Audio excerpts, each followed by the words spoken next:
शिखा दी जल्दी करो, इतनी सुबह हो गई अभी तक आप उठे भी नहीं हो। जल्दी उठो, चलो फटाफट जल्दी से उठ जाओ।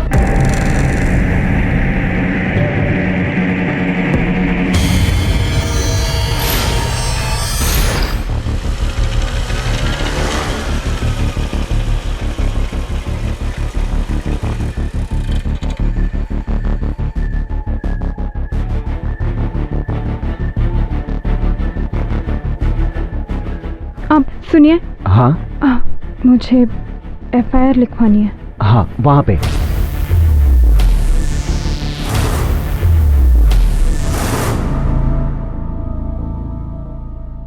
शिखा जागे ग, उठ।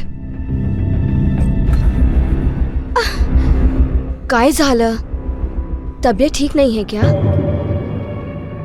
नहीं नहीं, बस वो सर दर्द से फटा जा रहा है बस। है का है? ये निशान कैसे? और ये गले पर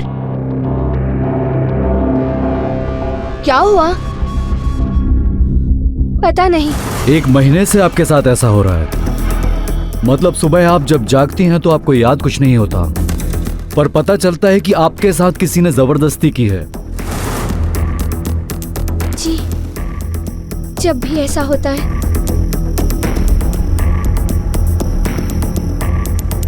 कमर के नीचे बहुत दर्द होता है। तो इतने दिन आप चुप क्यों रही?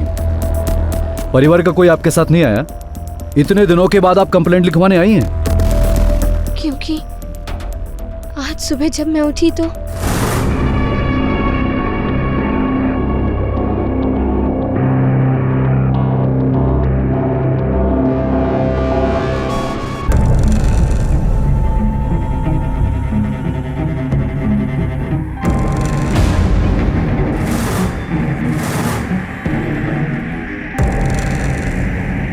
इसका मतलब कोई तो है जो आपके साथ ये बार बार कर रहा है, लेकिन आप नहीं जानती वो कौन है। जी नहीं, होश में रहती तो जान पाती। ससुराल में कोई है जिस पर आपको शक है? नहीं सर, कोई नहीं है। सब बहुत अच्छे लोग हैं। मुझे कुछ समझ नहीं आ रहा सर, मेरे साथ क्या हो रहा है। बस जब भी सुबह उठती हूँ सर बहुत भारी हुआ रहता है। सबसे पहले आपकी मेडिकल टेस्ट करवानी होगी। अजीब वाकया था। शिखा ने पुलिस के सामने शिकायत दर्ज करवाई थी कि उसके ससुराल में उस पर बलात्कार होता रहा है, लेकिन वो नहीं जानती कि वो कौन है और ना ही परिवार के किसी सदस्य पर उसे शक है। पुलिस को बहुत सावधानी बरतनी थी, क्योंकि हो सकता है कि विक्टिम झूठ बोल रही हो, किसी को फंसाने की कोशिश कर रही हो। पुलिस हर संभावना पर विचार कर रही थी। वो झूठ बोल रही थी या सच, ये तो मेडिकल जांच के बाद ही साफ होने वाला था। लेकिन अगर वो वाकई में विक्टिम है तो फिर कोई तो था जिसने बड़ी ही चालाकी से ये जाल बना था। लेकिन इस जुर्म का मकसद क्या था? सिर्फ अपनी भूख मिटाना या फिर विक्टिम से बदला लेना? इस रहस्य पर से पर्दा उठने में भी काफी वक्त था। तहकीकात बहुत मुश्किल थी, लेकिन अगर जरा सी भी संभावना नजर आती कि शिखा के परिवार में ही कोई उसका शोषण कर रहा था तो उस तक पहुंचना जरूरी था।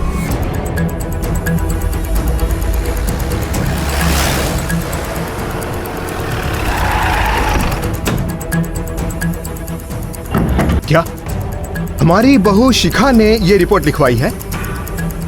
इंस्पेक्टर साहब, अगर ऐसा कुछ है भी तो उसे मुझे बताना चाहिए था, अपने सास को बताना चाहिए था। 2 बहुएं और भी हैं, उनसे कुछ कह देती। जब घर का ही कोई शामिल हो इस जुर्म में तो वो किसी से कैसे कहती? कैसे बताती वो? कैसे भरोसा कर लेती किसी पर?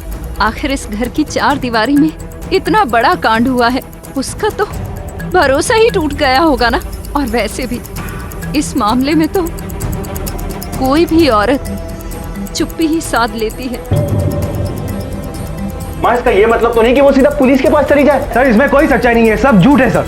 अब वो घर में किसी से तो बात कर सकती थी। अब लोग ये... 1 मिनट, शिखा का रूम का उस तरफ।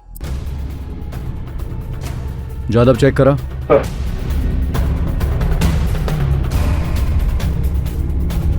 ये पिछले 2 महीनों में शिखा के व्यवहार में आपने कोई अजीब बात महसूस की? कोई चेंज? 1-2 बार मैं उसे चाय देने आई थी तो मुझे कुछ अजीब लगा। उसके हाथ पर और उसके गले पर नाखूनों के निशान थे। जब मैंने उससे पूछा तो शिखा ने कहा कि पता नहीं वैनी, और फिर सर कुछ तो मनगढ़ंत कहानियां बना रही है वो। कैसे मुमकिन है ये सब कुछ घर में करवाना? झूठ बोल रही है वो। क्यों झूठ बोलेगी वो? किसको फंसाने के लिए? हाँ, झूठ बोलने की तो कोई वजह नहीं है उसके पास। वो मन में आ रहा है वो बोले जा रही हो। ऐसे कैसे हो सकता है घर में हम सबके रहते हुए? इसका क्या मतलब है? इसमें हम सब शामिल है? बकवास करती हो सर। वजह तो पता नहीं है, पर यह पक्का है कि शिखा झूठ बोल रही है। भाभी क्यों किसी को फंसाना चाहेंगी? हम लोगों में आपस में कोई झगड़ा नहीं है, हम सब प्यार से रहते हैं। हाँ सर, भैया और भाभी का रिश्ता तो बहुत ही अच्छा है, बहुत प्यार करते हैं एक दूसरे से। मुझे तो ये समझ में नहीं आ रहा है कि भाभी ऐसा क्यों कर रही है। सर मैं सच बोलूँ तो मुझे नहीं लगता कि भाभी के साथ ऐसा वैसा कुछ हुआ है, और अगर हुआ भी है तो कैसे, पता नहीं सर। हाँ इंस्पेक्टर साहब, और कितनी देर चलेगी ये पूछताछ? क्यों, डर लग रहा है? हमें किस बात का डर है? पता चल जाएगा। शिखा का पति कहाँ है? जी, मेरा बेटा इन दिनों पुणे में, पिछले दिनों उसका ट्रांसफर हुआ है। शनिवार और इतवार को आता है। उसे फोन करके बुला लीजिए और पुलिस स्टेशन आकर रिपोर्ट करने के लिए बोलिए। जी। ये केस बहुत ही अजीब है। शिखा का कहना है कि रात को उसके बेडरूम में कोई आता है, उसे रेप करता है, और उसे किसी पर शक नहीं है, ना ही उसके परिवार में किसी को देख के ऐसा लगता है कि उसमें से कोई हो सकता है। और एक बात साफ है कि बाहर से अंदर कोई नहीं आ सकता। सर कहीं शिखा तो झूठ नहीं बोल रही? हो सकता है, पर क्यों? अजीब बात तो यह है उस परिवार के किसी भी औरत को विश्वास नहीं हो रहा है कि शिखा झूठ बोल सकती है। अक्सर घरों में औरतों के बीच झगड़ा होता रहता है, पर यहां पर ऐसा कुछ नहीं दिखता है। ये शिखा के पति की क्या खबर? सर वो ऑन द वे है, आ ही रहा होगा।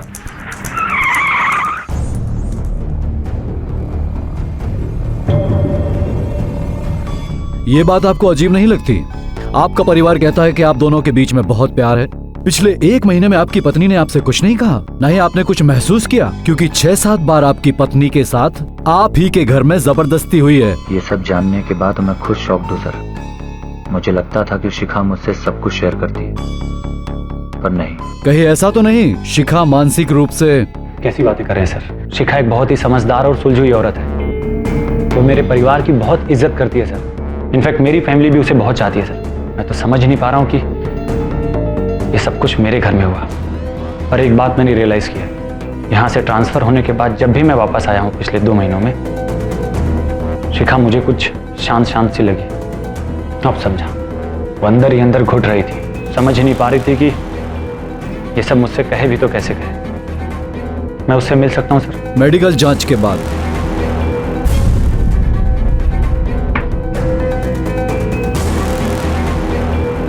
शिखा के साथ रेप हुआ है, और वो भी बड़ी बेरहमी के साथ। उसके प्राइवेट पार्ट पर इंजरीज हैं और बॉडी पर कुछ निशान भी पाए गए हैं, कुछ पुराने और कुछ ताजे। Thank you doctor.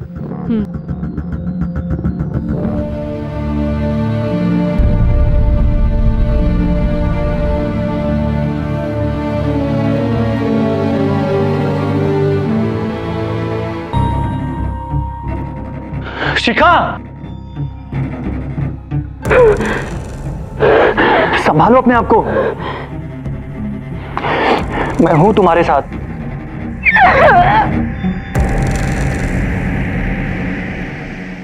आपकी बहू के साथ पिछले 1 महीने में 6-7 बार जब वो हादसा हुआ, तब आप कहां थे? ये कैसा सवाल कर रहे हैं आप? मैं अपनी बहू को बेटी मानता हूं। एक बार सोचिए तो, किससे क्या सवाल कर रहे हैं आप? मैं ऐसा सोच भी नहीं सकता। सोचने के लिए तो कोई भी कुछ भी सोच सकता है। जल्दी बताओ सच क्या है? देखिए सर, हमारे पास फालतू का टाइम नहीं है कि शिखा की एक झूठ की वजह से हम रोज रोज पुलिस स्टेशन के चक्कर लगाए। मैं वैसा आदमी नहीं हूं सर। मेरा एक छोटा सा ऑफिस है, मैं इज्जतदार आदमी हूं। इज्जतदार लोग ऐसे घटिया जुर्म नहीं करते, ऐसा कहीं लिखा है? तुम्हारे घर में रेप हुआ है तो तुम्हारे घर में से ही कोई एक होगा। अच्छा होगा तुम हमें सच बताओ, वरना हमें और भी तरीके आते हैं सच उगलवाने के। देखिए सर, आप ऐसी बात नहीं कर सकते मेरे साथ। मेरे खिलाफ कोई सबूत है आपके पास? सबूत भी हाथ लग जाएंगे। नहीं सर, हमारे घर में एक और आदमी है, हमारा नौकर बबलू। नौकर? जी सर, वो रोज रात रसोई में सोता है। जरूर उसी ने ऐसी घटिया हरकत की होगी। सर उसकी शादी भी नहीं हुई अब तक, और जब से आप लोग पूछताछ करने के लिए घर पे आए वो तब से गायब है। सर एक बात को शायद हमने मिस कर दी। शिखा का कहना है कि उसके सोने के बाद उसके साथ कोई रेप करता और उसे पता तक नहीं चलता। हो सकता है ये रेपिस्ट उसे कोई ड्रग देता हो, या उसके खाने में कुछ मिलाता हो। यह काम घर का ही कोई कर सकता है। हो सकता है कोई औरत इसमें इन्वॉल्व हो। शिखा के ब्लड टेस्ट करवाओ और पता करो कि उसके ब्लड में कोई ड्रग के ट्रेसेस है क्या। सर,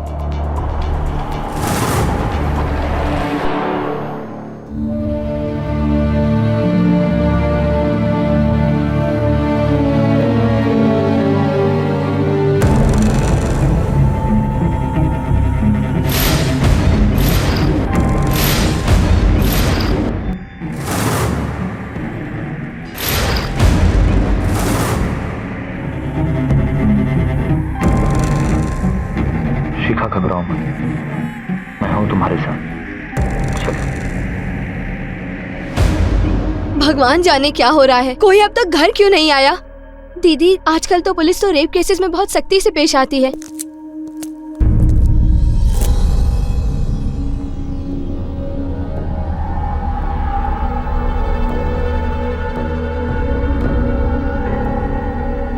नहीं समझ आ रहा मुझे कि मैं क्या कहूँ। हमदर्दी तो होनी चाहिए, पर मेरे दोनों बेटे और मेरा पति सबके सब तो पुलिस स्टेशन में। किसके लिए रो? उनके लिए कि तेरे लिए? माँ, भूखा गया आपको? और ये किस तरह की बातें कर रही हैं आप? अब समझा कि घर में रहने के बावजूद शिखा इतनी चुप क्यों थी? अपना दुख, अपना दर्द किससे बांटती? आप लोगों से? आप पर भरोसा करती वो? अरे इसका दुख तो दूर, आपको भैया, पापा और धर्म की पड़ी है। गुस्सा तो हमें भी आ रहा है, मेरे पति पे लांछन लगा है। भाभी प्लीज, शिखा ने किसी पर कोई लांछन नहीं लगाया। सुना आप सबने? अरे इस बेचारी को तो ये भी नहीं पता कि इसके साथ ये सब किसने किया। और आपको क्या लगता है ये सब जानकर मुझे धक्का नहीं लगा? पर एक बात तो समझ गया हूं मैं, ये जो कुछ भी हुआ है इस घर की चार दीवारी के बीच हुआ है, तो पूछताछ तो होगी। तुम तीनों मर्दों के अलावा और कौन है चौथा इस घर में? बबलू कहाँ है? क्या हुआ साहब? वो तो काम पे होगा, और कहाँ जाएगा? काम पर नहीं आया इसलिए तो उसे ढूंढते आए यहाँ पर। साहब इधर तो आया नहीं वो, और बता के भी नहीं गया कि कहाँ जा रहा है। उछला यार, चौके तक सांगेल उठे तो। साहब क्या किया था हमने? साहब बात तो सुनिए। अरे साहब, सच बताओ बबलू कहाँ है? झूठ बोलोगे तो तुम भी फंसोगे। रेप केस है ये। साहब राम कसम हम सच कह रहे हैं, हमको कुछ नहीं पता साहब, कुछ नहीं जानते हम सब कह रहे। नहीं जानते तुम? दादो साहब हम नहीं जानते, हमें कुछ नहीं पता साहब, हमने कुछ नहीं कहा। सब हम लोग सच बोल रहे। सब हमारा भरोसा कीजिए सब हमें सच में नहीं पता बबलू कहाँ है। बाबा मैं तो कहता हूं कि आप कह दो विमल से कि वो अपने बीवी को लेकर कहीं और चला जाए। क्या हो जाएगा उससे? लोग यही कहेंगे कि हम ही लोग कहीं ना कहीं गड़बड़ हैं, गलत है, इसलिए हमने अपनी बहू को घर से निकाल दिया। पर बाबा उन दोनों की वजह से थाने में पिटाई हुई हमारी। मैं तो अब उन दोनों की शक्ल एक मिनट बर्दाश्त नहीं कर सकता इस घर में। भैया ठीक कह रहे, निकाल दीजिए उन्हें घर से। धर्म, न शिखा कहीं जाएगी और न मैं। शिखा ने किसी का नाम नहीं लिया है और न ही किसी पर कोई आरोप लगाया है, लेकिन जिस तरह से तुम रिएक्ट कर रहे हो ना, ऐसा लगता है कि तुमने जरूर कुछ किया है। भैया दोबारा सी बात बोली ना मेरा हाथ उठ जाएगा। धर्म, नहीं बाबा मुझे बोलने दीजिए, मैं क्या जानता नहीं क्या इनको। भैया को तो मैं एक फूटी आंख नहीं बहाता। ये जरूर भैया और भाभी की प्लानिंग होगी ताकि मुझे इस घर से बाहर निकाल सके। बदतमीज, तेरी इतनी जरूरत की मुझ पर इल्जाम लगाता है? क्या मतलब है तुम्हारा? हाँ तुम लोग सही हो और हम गलत। देखो अपनी मनमानी मत करो, मैं कहता हूं। आप लोगों की चलेगी। बस मैं कहता हूं चुप हो जाओ तुम लोग। ये घर है अखाड़ा नहीं। अपने अपने रूम्स में जाओ।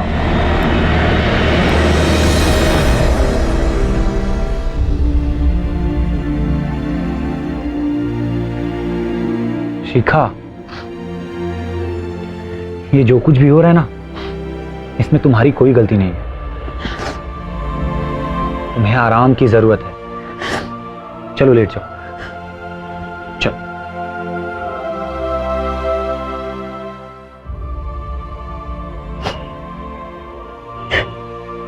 बस रोना बंद।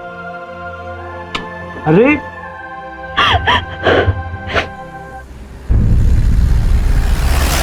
और बबलू भाई बड़े दिनों बाद अपना पान बना दो। और बबलू क्या हुआ साहब? यही सुने गए, थाने ले जाके सुनाओ। साहब थाना? मैंने क्या किया सर? बताता हूँ सब। साहब हमें खाए पीट रहे हो साहब। हमारे क्या हिम्मत कि हम किसी की तरफ आंख उठा के देखें। इतने दिन से छुपा कहा था, काम पे क्यों नहीं गया? साहब ऐसी कोई बात नहीं साहब। साहब बोलने तो दो साहब। हम तो उनके कमरे में भी नहीं जा सकते थे क्योंकि हम रसोई में सोते थे और धर्म भैया हॉल में। धर्म हॉल में सोता था? हाँ साहब। क्यों? वो सब नहीं पता साहब, लेकिन इतना मालूम है कि धर्म भैया शिखा भाभी से बहुत नफरत करते थे और विमल भैया से भी उनकी बिल्कुल नहीं पटती थी, हमेशा झगड़ा होता था। साहब ये सब अब उन्हीं को पूछो ना साहब। शुरुआत में लग रहा था बहुत मीठा रिश्ता है इन देशमुखों का आपस में। अब पोल खुल रही है, दरारें नजर आ रही हैं। इन सब का कच्चा चिट्ठा खोलना पड़ेगा। बबलू, जब भी बुलाए पुलिस स्टेशन चले आना, शहर छोड़ के बाहर मत जाना, तुझ पे नजर है हमारी। सर। नहीं, मेरी बेटी यहाँ नहीं रहेगी। माँ जी, शिखा यहीं रहेगी। रहना तो आपको भी नहीं चाहिए इन लोगों के साथ दामाद जी। आपके ही परिवार से किसी ने इतना घिनौना काम किया है, दम नहीं घुटता इस घर में। आप हम पर क्यों उंगली उठा रही है? पुलिस ने पूछताछ की ना हमसे, कुछ हाथ आया? हमें तो ऐसे लगता है ना कि आपकी बेटी नौटंकी कर रही है। पता नहीं कौन सी दुश्मनी निकाली हम सबसे। भैया, शिखा के बारे में इस तरह अनाप शनाप बकना बंद करिए। हम घर छोड़कर नहीं जाएंगे माँ जी। जिसने पाप किया है वो लोग जाएंगे, और अगर किसी को हमसे प्रॉब्लम है तो वो बेशक ये घर छोड़कर जा सकता है। विमल, सारे निर्णय तुम ही कर लोगे, हम जनता है अभी। और बहन जी, माना कि आपकी बेटी के साथ कुछ गलत हुआ है, आप हम पर लांछन मत लगाइए। शिखा, शिखा जी क्या कर रहे हो? शिखा, छोड़ो। अरे क्या कर रही हो ये? शिखा छोड़ो, छोड़ो इसे। क्या कर रही हो तुम? क्या करूं मैं? और मेरी वजह से घर में क्लेश हो रहे हैं, भाइयों में झगड़े हो रहे हैं, घर की शांति भंग हो गई है।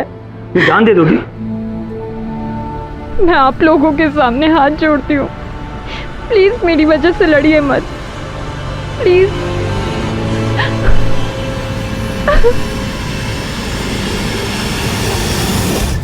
अच्छे लोग हैं साहब, झगड़े की बात कभी हमने उनके घर में सुनी ही नहीं।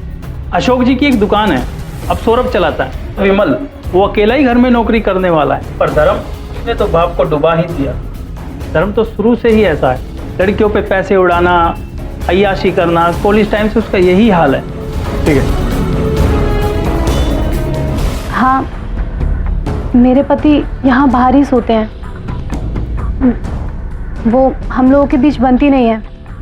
पर ये सब आप लोग क्यों पूछ रहे हैं? आपकी भाभी पर रात के वक्त जो बलात्कार हुआ, एक बार नहीं कई बार हुआ, इससे एक सवाल उठता है कि उनके बेडरूम के सबसे करीब कौन है।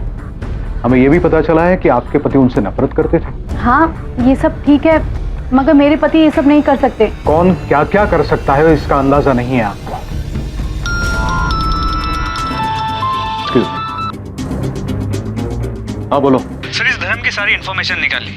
कॉलेज के जमाने से अपने बाप के पैसे उड़ा रहा है, फिलहाल ये घर पे ही है, इसका धंधा ठप है। इसे धंधे में लगाने के लिए घर से और पैसे चाहिए थे, मगर विमल ने साफ इनकार कर दिया। सर, इस धर्म की वजह से घर में अभी काफी झगड़े भी हो रहे हैं। ठीक है, चल।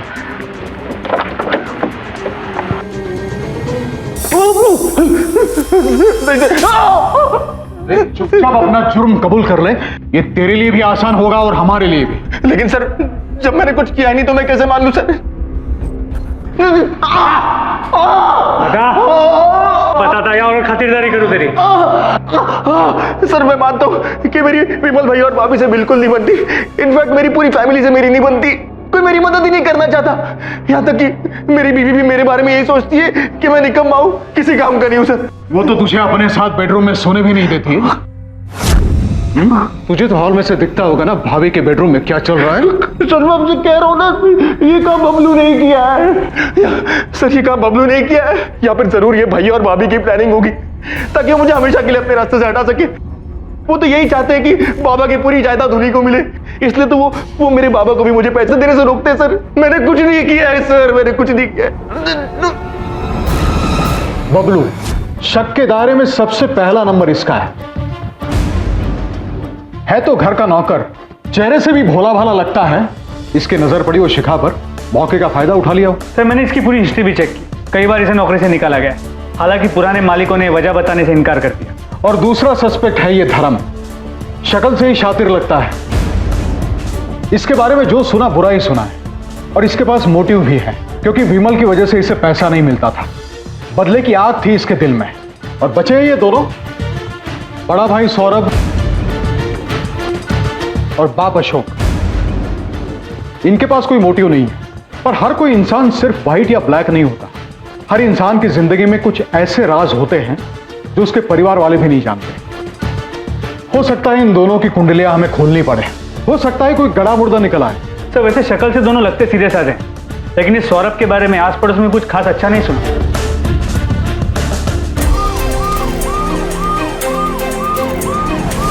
खाना तो खा लो, ठंडा हो जाएगा।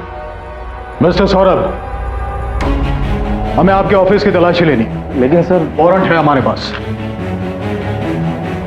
सर मैं एक इज्जतदार आदमी हूँ सर, आप इस तरह मेरी इज्जत की उछाल रहे। ला दो सर, पॉइंट चेक करो। बाय रे, चल।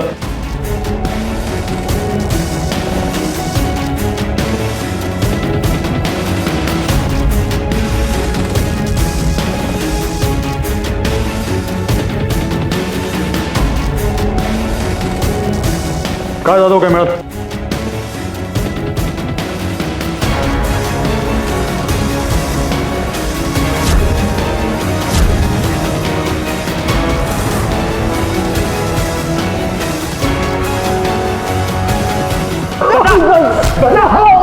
बता देख, तेरी इज्जत की धज्जियां ना वैसे भी उड़ चुकी है। चुपचाप सच सच बता दे। साहब मैं एक शरीफ और इज्जतदार आदमी हूँ साहब। तू कितना शरीफ है ना, ये तेरे मोबाइल और तेरे लैपटॉप से पता चल चुका है। पॉर्न वेबसाइट्स देखता है, कई पॉर्न वेबसाइट्स का तो तू प्रीमियम मेंबर भी है। हाँ साहब वो लत लग गई है साहब। साहब सिर्फ देखता हूँ साहब, कभी कुछ किया नहीं साहब। और रेप के बारे में तो सोच भी नहीं सकता हूँ साहब। अच्छा, जब ये मोबाइल पे वीडियोस देखता है तो तेरे कान में क्या मंदिर की घंटियां बजती है? देख तू फंस चुका है। सच बोलने के अलावा तेरे पास कोई रास्ता नहीं है। अब मैं सच कह रहा हूँ साहब, मैंने शिखा के साथ कुछ गलत नहीं किया है साहब, कुछ गलत नहीं किया है। कुछ नहीं किया? नहीं साहब। तोड़ गला सर। सर उनकी नजरें बिल्कुल अच्छी नहीं थी। कभी कोई सामान रखने जाओ या थोड़ा झुको तो टकटकी लगाकर देखते रहते थे।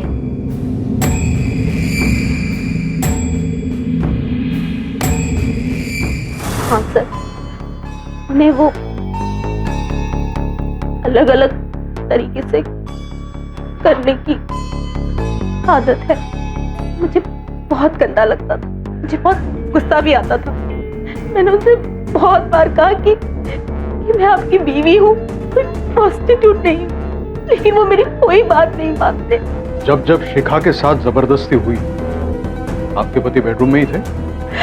सर घर का सारा काम मैं करती हूँ, इतना थक जाती हूँ कि एक बार सोती हूँ तो फिर सुबह तक आंख नहीं खुलती, किसी चीज का कोई होश नहीं रहता मुझे। हम तो उनसे दूर दूर ही रहते थे सर, जानबूझकर छूने की भी कोशिश करते थे और ऐसे दिखाते हैं जैसे गलती से हाथ लग गया, लेकिन क्या हम बुद्धू हैं?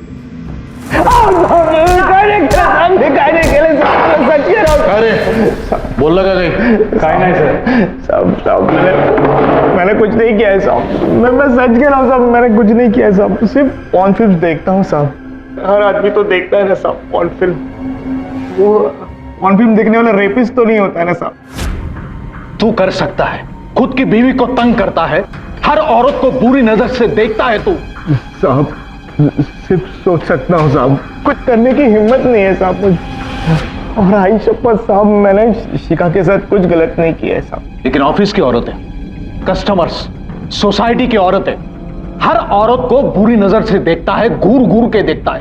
ये तो तुझ जैसे लोग हैं जिनकी वजह से औरतों को बाहर निकलना मुश्किल हो जाता है। साहब अगर शिखा बोलती है कि उसके साथ कुछ जबरदस्ती हुई है तो उसे कुछ तो पता चलता, वो कौन है उसे कुछ तो याद आता साहब। ऐसे कैसे हो सकता है कि उसे कुछ भी पता नहीं है? जादव, चार्जशीट तैयार करा। औरतों के साथ गलत व्यवहार करने के जुर्म में कुछ दिन हमारा मेहमान बन के रहेगा। साहब मैंने कुछ नहीं किया है साहब। सर ये सौरभ भी हमारा मेन सस्पेक्ट लगता है। उसके दिमाग में तो ऐसे कीड़े भी हैं और उसने अपनी बीवी तक को नहीं छोड़ा। उसके खिलाफ हमारे पास कोई सबूत नहीं है, ना ही अशोक के खिलाफ।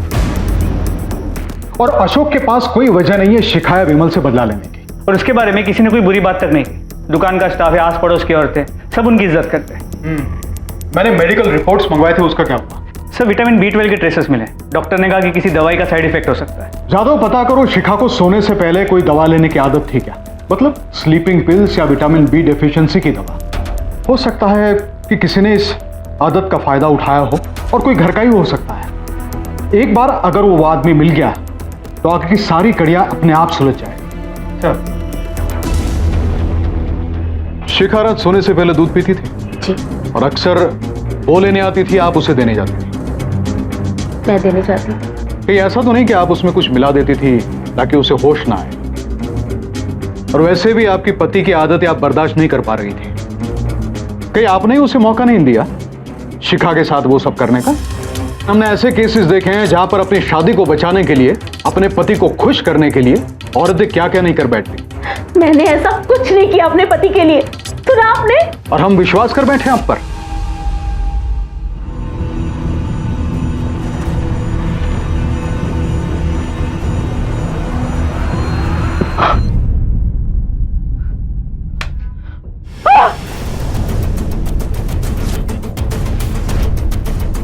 घर में फोर्स एंट्री की कोई निशानी नहीं है। किसी ने धर्म की आवाज भी नहीं सुनी इस घर में। मेरे के अंदर का भी तो कोई हो सकता है। हो सकता है। सर कहीं शिखा या विमल या इन दोनों ने मिलकर धर्म पे तो हमला नहीं किया? उन्होंने इस बात को मान लिया हो कि धर्म ही वो आदमी है जिसने शिखा के साथ रेप करने की कोशिश की हो। घर की अच्छी तरह से तलाशी लो, मैं शिखा के बेडरूम में जाता हूं। सर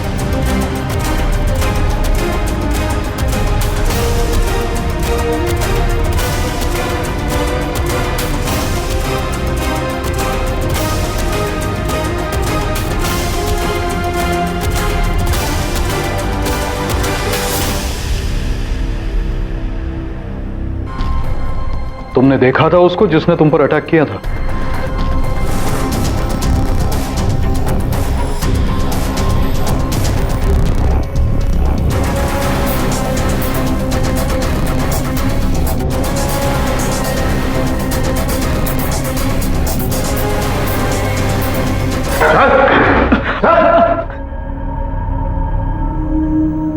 क्यों जान लेने की कोशिश की धर्म की?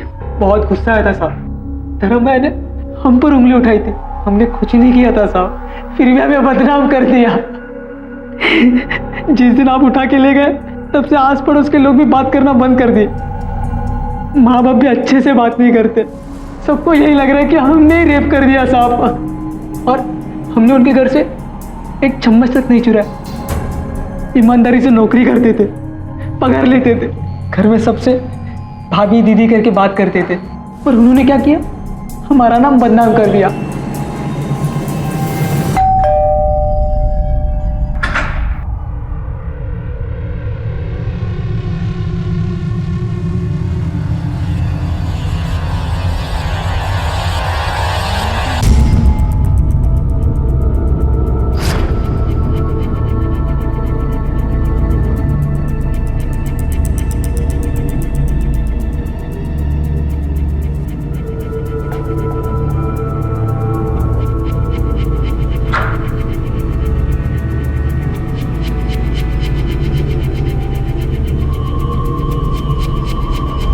पुलिस एक तरह से डेड एंड पर पहुंच चुकी थी। केस एक पहेली बनकर रह गया था। सस्पेक्ट्स कई थे लेकिन सबूत किसी के खिलाफ नहीं। पुलिस को लग रहा था कि या तो उनकी तहकीकात में कोई कमी रह गई है या फिर मुजरिम बेहद शातिर है। लेकिन इतने में पुलिस के हाथ एक ऐसा सबूत लगा जिसने इस केस का रुख ही बदल दिया, या फिर यूं कहिए कि इस केस को पूरी तरह से उलट पलट कर रख दिया।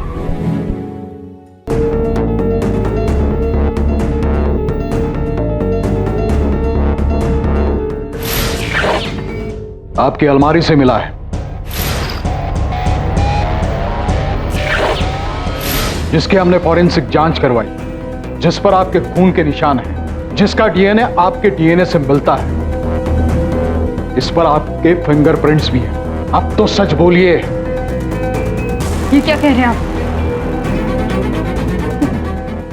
मैंने कुछ नहीं किया। झूठ बोल रही हैं आप। आप अब भी यही चाहती है कि शक की सुई आपकी फैमिली पे रहे। आपकी वजह से आपके परिवार को कितनी मुसीबत हुई, जिल्लत सहनी पड़ी है। आपकी वजह से आपके पति को अपने ही परिवार से दुश्मनी करनी पड़ी। मैं किसी पर उंगली नहीं उठा रहा। ये जो कुछ भी हुआ है इस घर की चार दीवारी के बीच हुआ है। तुम तीनों मर्दों के अलावा और कौन है चौथा इस घर में? और फिर भी आपका कहना है कि आप सच बोल रही हैं। आप जानती हैं आपके परिवार के टूटने की वजह सिर्फ आपका झूठ। खुला मैंने झूठ, मुझ पे कोई रेप अटेम्प्ट नहीं हुआ, सब मैंने ही किया था। मुझे इंसाफ चाहिए था। इंसाफ? कैसा इंसाफ? हमारी नौकरानी शिल्पा ताई की बेटी मुग्धा, उसे इंसाफ दिलाना चाहती थी। ये नहीं पता था कि बात यहां तक पहुंच जाएगी। उस हादसे से इतनी डिस्टर्ब थी कि कुछ करना चाहती थी। सोचा इस तरह से सच सामने आएगा। सच? कौन सा सच? किस सच की बात कर रही हो तुम? मुग्धा के रेप का सच। हम दोनों साथ साथ बड़े हुए, साथ साथ खेले पड़े, बहुत अच्छे फ्रेंड्स थे हम दोनों। ताई किती छान दिसतेस। इधर आ। क्या? बैग।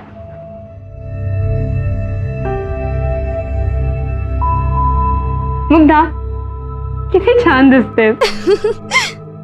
मेरी छोटी बहन की शादी थी, मैं अपने ससुराल वालों के साथ मायके गई थी। मुग्धा हमारी मदद कर रही थी मेरी बहन को तैयार करवाने में। वाओ मुग्धा, कितनी सुंदर मेहंदी लगाई है रे, है ना? अरे बेटा, मेहंदी हुई या नहीं? हाँ बस हो गई। खाना तैयार है, सबको बुला लो। अच्छा मैं बुलाती हूँ। सबको मेहंदी लग चुकी थी। मेरे ससुराल वालों का रहने का इंतजाम ऊपर ही किया गया था। सारे जेंट्स पी रहे थे। ताई, हाँ तू रुक, मैं बुला कर लाती हूँ। अच्छा चल ठीक है, जा। मैंने मुग्धा को उनको बुलाने को भेजा था, और जब बहुत देर तक वो नहीं लौटी तो ए मुग्धा का नहीं आली अजून?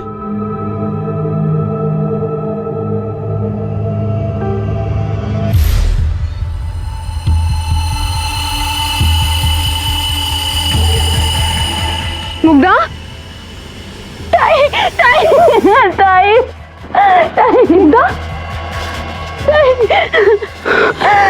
ये सब किसने किया ये? वो ताई, वो किसने किया? बोल मुग्धा। उस वक्त आपने पुलिस में रिपोर्ट क्यों नहीं लिखवाई? करना चाहती थी सर, मैंने माँ को सब कुछ बताया था, अगर उसने मुझे कहा पुलिस में जाने की कोई जरूरत नहीं, मैं झगड़ी माँ से, अगर उसने मेरी एक ना सुनी। अगले दिन उसने शिल्पा ताई से बात की और कहा कि इस बात को फैलने ना दे, फिर ससुराल की बदनामी होगी। बेचारी शिल्पा ताई सब कुछ चुपचाप सुनती रही, कुछ नहीं बोली। शादी के 2 दिन बाद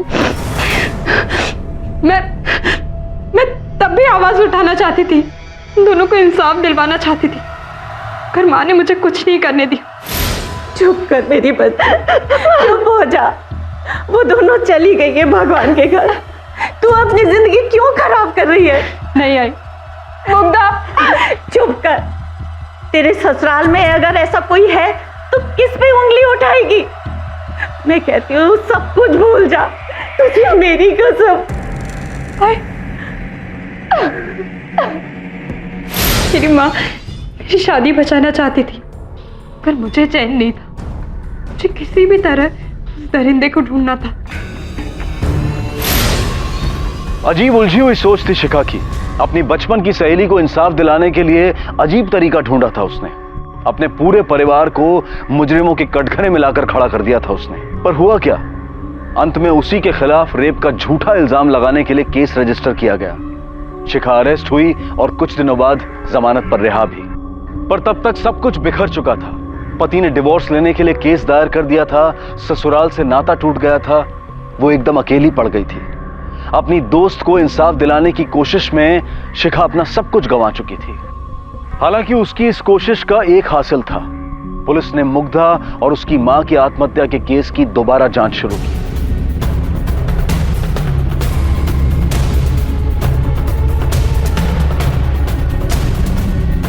ये आपके पड़ोस में जो मुग्धा रहती थी उसके बारे में क्या जानती हैं आप? ये शिखा की बहन की मेहंदी में ये मुग्धा आई थी? मुग्धा थी ना मेहंदी में, बड़ी अच्छी लड़की थी, मेरे को याद है। मेहंदी वाली रात को मैंने उसे रोते हुए घर लौटते हुए देखा था। मुग्धा की माँ ने बताया था मेरे को उसकी बेटी के साथ क्या हुआ था। मैंने ही बोला था चुप रहे, बड़े लोग हैं वो, तेरी बेटी की बदनामी होगी, उनका कुछ नहीं जाएगा, पैसा फेंकेंगे बच जाएंगे। अब पुलिस जान चुकी थी कि शिखा की बहन की मेहंदी वाली रात ही मुग्धा के साथ बलात्कार हुआ था और उसके बाद ही उसने और उसकी मां शिल्पा ने आत्महत्या की थी। लेकिन अब ना तो मुग्धा की डेड बॉडी थी और ना ही दूसरा कोई जरिया जिससे यह साबित हो सके कि उस रात मुग्धा के साथ बलात्कार हुआ था। मुजरिम अब भी छुपा हुआ था, लेकिन जुर्म कभी नहीं छुपता, वो कोई ना कोई अपना निशान पीछे छोड़ ही जाता है। सर, मुग्धा की मां ने दूसरी नौकरानी को बताया था कि उसकी बेटी के साथ रेप हुआ है और ये मुग्धा की पोस्टमार्टम रिपोर्ट, जरा ध्यान से देखिए।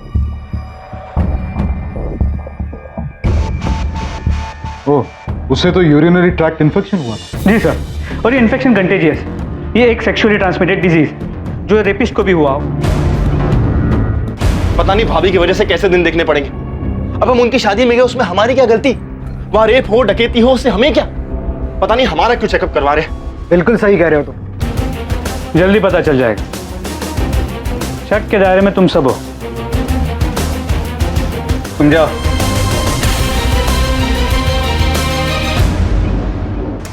सर, अशोक जी, सौरभ, धर्म या विमल, चारों में से किसी को ये इन्फेक्शन नहीं है। लगता है शिखा को कोई गलतफहमी हुई। सर,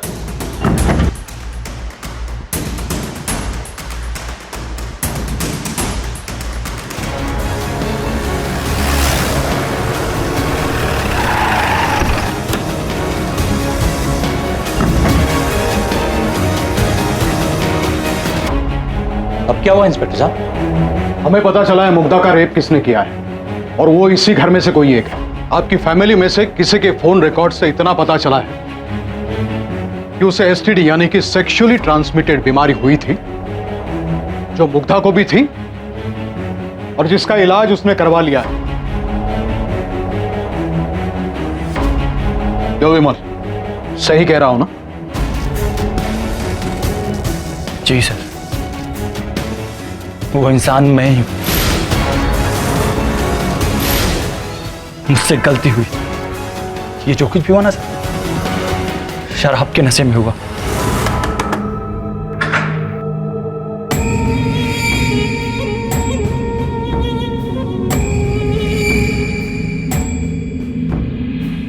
दादा, आप सबको खाने के लिए बुला रहे हैं, आप लोग जल्दी आइएगा। मुग्धा, जी दादा। एक गिलास पानी मिलेगा? हाँ दादा, अभी लाती हूँ।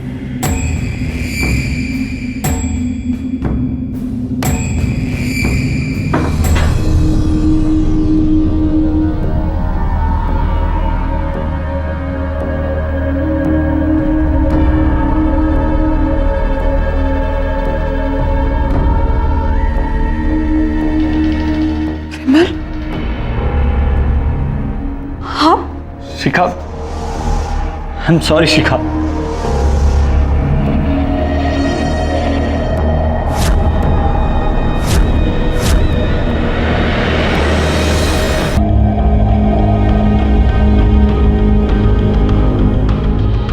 आधा किलो टमाटर।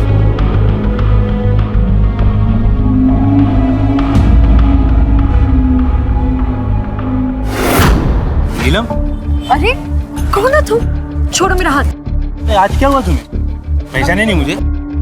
छोड़ो, छोड़ो मुझे।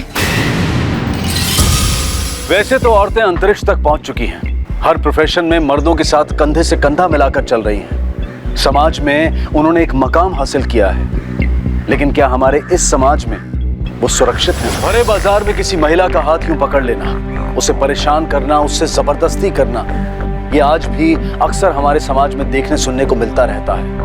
लेकिन क्या ये एक सभ्य समाज पर किए जाने वाले भरोसे का खून नहीं है? यूं तो इंसान आदि मानव काल से आज मॉडर्न युग में पहुंच चुका है, लेकिन क्या हम वाकई अपने मन के आदि मानव से मुक्ति पा चुके हैं? आज का ये केस आपको सोचने पर मजबूर कर देगा कि कैसे समाज और घर परिवार में आज भी औरतों की गरिमा के साथ खेला जाता है, उनके विश्वास का खून किया जाता है। मैं बहुत डर गई थी, जैसे तैसे भाग कर आई। ना जाने वो आदमी कौन था राजीव। अरे होगा कोई, अब हमारी बीवी है इतनी खूबसूरत, तुम्हें तो अभी तक आदत पड़ जानी चाहिए। अच्छा सुनो, मैं तुम्हारे लिए कुछ लेके आया। साड़ी। एक और साड़ी? हाँ हाँ बाबा, लो इसे पहनो, तुम्हारा मूड भी बदल जाएगा। अरे तुम पे जचेगी, लो पकड़ो, जाओ पहन के दिखाओ। ठीक है।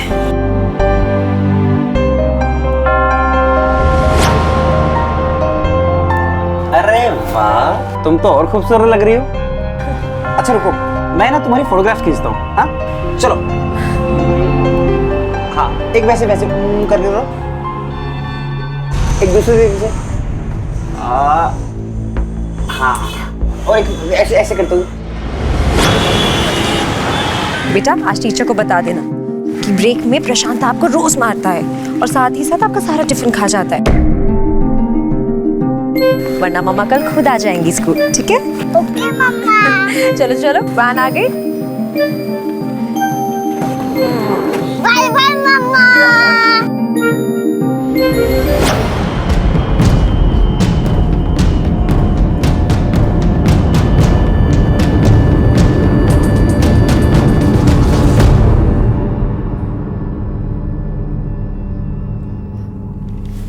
ओह थैंक यू। 7 साल हो गए हमारी शादी को, तुम सबका कितने अच्छे से ख्याल रख रही हो। हमें तो तुम्हारी आदत पड़ गई है। अरे लखनऊ से चाचा जी का फोन है। हेलो, हाँ प्रणाम चाचा जी। एक मिनट अम्मा, चाचा जी का फोन है। घर पे सब कैसे? जी हाँ, ये माँ आ गई, कीजिए बात। जरूर शिल्पा की शादी के लिए कुछ कह रहे होंगे। हाँ जी।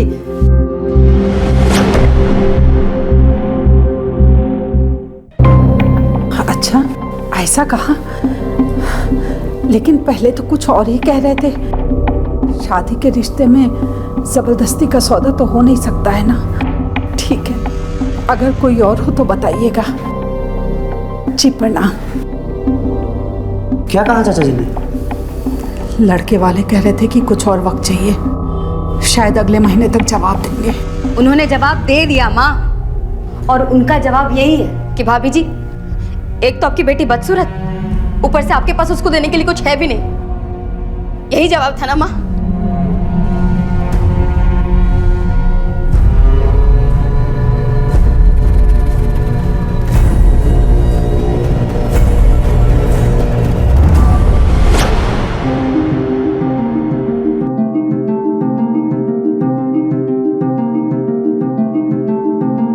तो क्या बोला टीचर ने? भैया मैंने कुछ नहीं बोला। बेटा अगर लाइफ में सच्चे हो तो कभी डरना नहीं चाहिए। कोई बात नहीं, कल मैं टीचर से बात करूंगी। ठीक है? ओके मम्मा।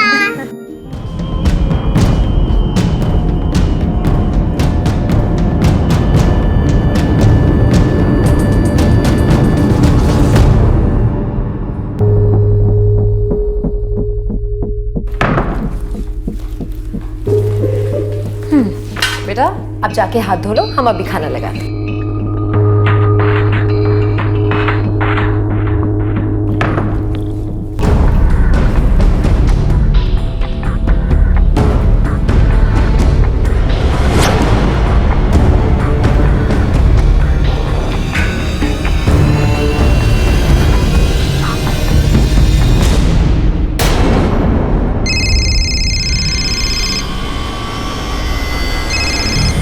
हेलो, क्या? सर, नीरव हमारे साथ घर पर ही था। हम बस किचन में खाना बनाने गए, वापस आए तो देखा वो नहीं है। नीरव, हाथ मुंह धो लिया तो आ जाओ। नीरव, नीरव, नीरव, खाना तैयार है? नीरव, नीरव, नीरव। इससे पहले कभी ऐसा हुआ है? नहीं सर। आसपास पड़ोस में आपने पूछताछ की? जी मैम, पर हम नीरव को कभी भी कहीं पर भी अकेला नहीं जाने देते। किसी पर कोई शक, किसी से दुश्मनी?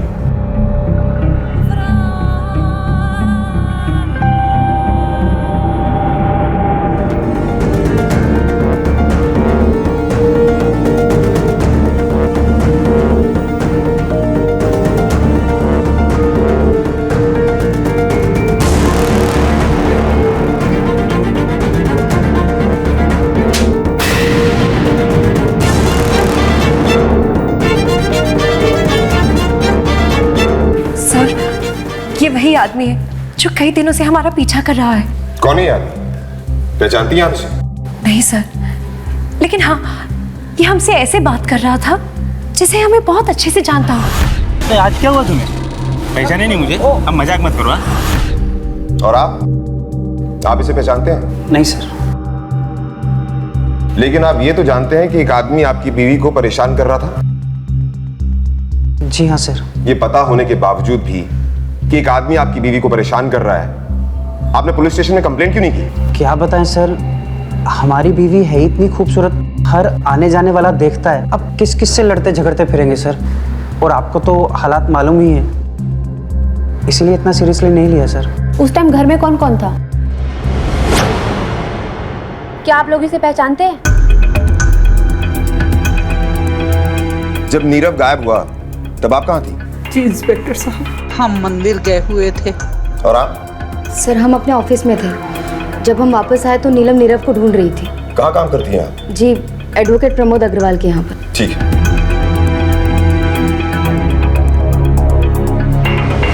प्रेरणा, बच्चा घर से गायब हुआ है और ऐसे केसेस में 90% हाथ किसी अपने का होता है। एक काम करो, इसके रिश्तेदार और घर वालों की सारी कुंडली निकालो। जी सर। एक 6 साल का बच्चा अपने घर से गायब हो जाता है और वो भी दिन दहाड़े। ये वाकई में चौंका देने वाली बात है, दिल दहला देने वाली बात है। लेकिन ये भी उस भरोसे पर एक बड़ा सवाल खड़ा करता है कि क्या हमारे बच्चे स्कूल, मोहल्लों और यहाँ तक कि अपने घर में भी सुरक्षित हैं? क्या नीलम को सरेआम छेड़ने वाला ही उसके बच्चे के गायब होने के पीछे था, या फिर कोई और इसका जिम्मेदार था? बहरहाल किसी भी माता पिता के लिए उनके बच्चे के गुम हो जाने की खबर किसी तूफान से कम नहीं होती।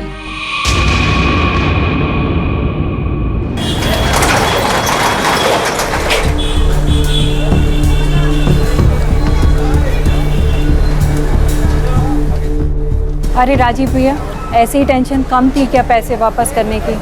जो अब ये बच्चे का बखेड़ा और खड़ा हो गया, अब आप ये सब कैसे करोगे?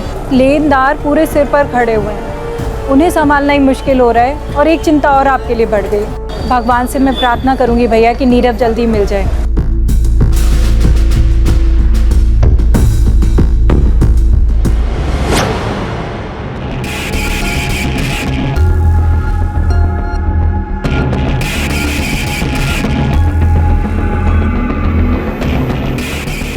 बच्चा वापस चाहिए तो 10 लाख का इंतजाम करो। सर, राजीव के घर वालों की कुंडली निकाल ली है। बाप कमल गुप्ता इलेक्ट्रिसिटी डिपार्टमेंट में सीनियर ऑफिसर था, महीने का पेंशन आता है। विधवा माँ सावित्री डायबिटिक पेशेंट है। सर, राजीव की एक बड़ी बहन है शिल्पा, जिसकी अभी तक शादी नहीं हुई है। और राजीव की एक मोबाइल रिपेयरिंग की दुकान है, और उनका यहाँ पर कोई भी नज़दीकी रिश्तेदार नहीं है।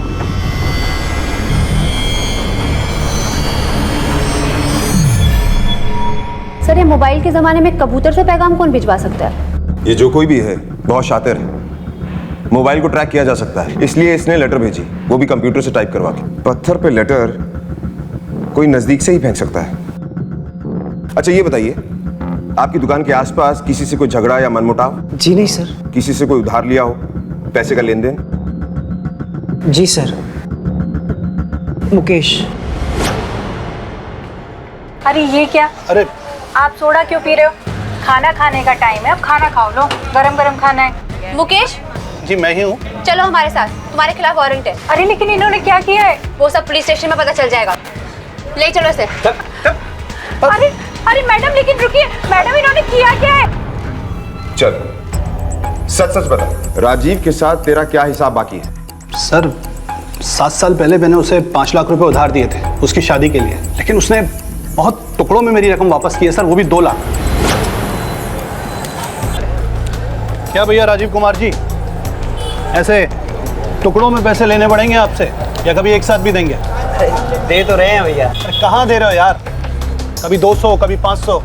2 लाख रुपए तो दे दिए हैं ना, 3 लाख रुपए भी दे देंगे, आप भरोसा रखिए। 3 लाख रुपए अभी भी उससे लेना बाकी है, और मैंने ब्याज नहीं लिया सर उससे। इसलिए तूने उसके बच्चे को उठा लिया? सर कैसी बातें कर रहे हैं आप?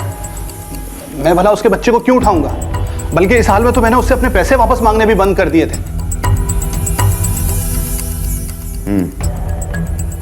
चल अब ये बता कि 17 तारीख की शाम को तू कहाँ था? 17 तारीख को मैं मेरी दुकान पे ही था सर। आप चाहें तो मेरी पत्नी से पूछ सकते हैं सर, सरिता से। सर, मुकेश की वाइफ सरिता ने कंफर्म किया है कि वो उस दिन दुकान में ही था। और मोबाइल की लोकेशन भी वहीं की है। सर घर और दुकान सब जगह पता कर लिया है, कहीं भी कंप्यूटर या प्रिंटर नहीं मिला सर। प्रेरणा, ये केस एक बच्चे की किडनैपिंग का केस है, इसमें हम किसी को भी क्लीन चिट नहीं दे सकते। सर जिस इंसान की मोबाइल रिपेयरिंग की दुकान हो, ऊपर से वो कर्जदार भी हो, सर किसी को उसका बच्चा किडनैप करके क्या मिलेगा? प्रेरणा, मुझे लग रहा है हम इस केस को गलत एंगल से देख रहे हैं। ये केस सिर्फ एक किडनैपिंग का केस नहीं लगता। वो स्केच वाले का कुछ पता चला? नहीं सर।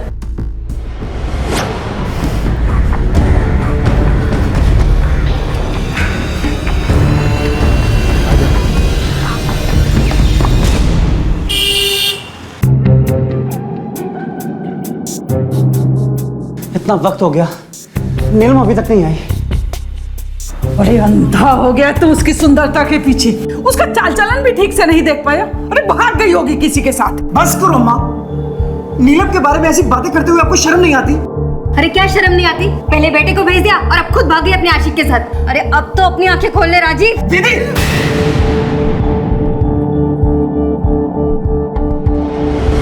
शुरुआती कार्रवाई में तो पुलिस को यह सिर्फ किडनैपिंग का केस लग रहा था, लेकिन नीलम के गायब होने से कई और सवाल पैदा हो गए थे। आखिर कहां थी नीलम? क्यों शिल्पा का यह मानना है कि नीलम का कोई एक्स्ट्रा मैरिटल अफेयर हो सकता है? और अगर ऐसा है तो क्यों नीलम ने अपने पति के भरोसे का खून किया? और अगर ऐसा नहीं है तो क्या है इस घटना के पीछे छुपी सच्चाई? पुलिस इन कड़ियों को जोड़ने में लगी हुई थी।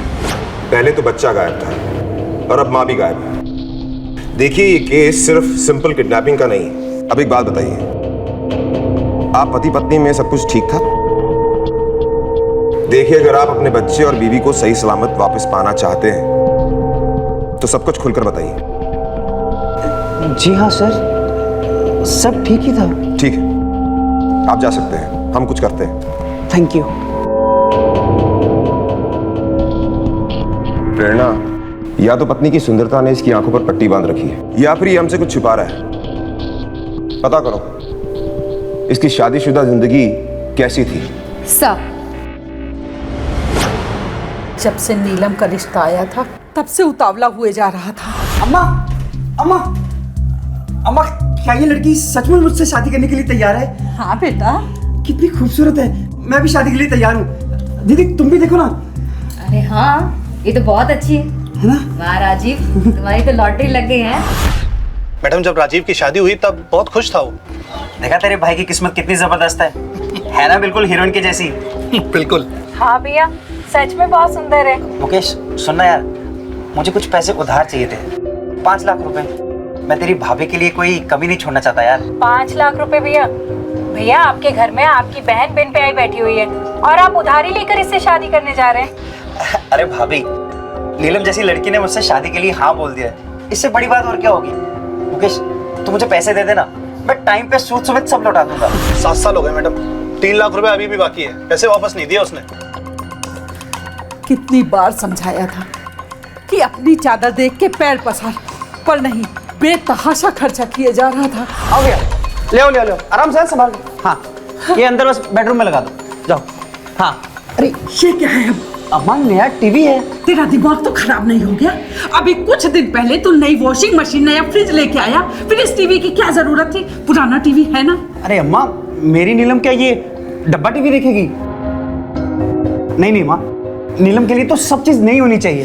अरे कुछ तो बचाना सीख, सबका सब उसी पे लुटा देगा क्या? बहन की शादी के लिए कुछ नहीं बचाना तुझे? बड़ी धूमधाम से शादी हुई थी राजीव की।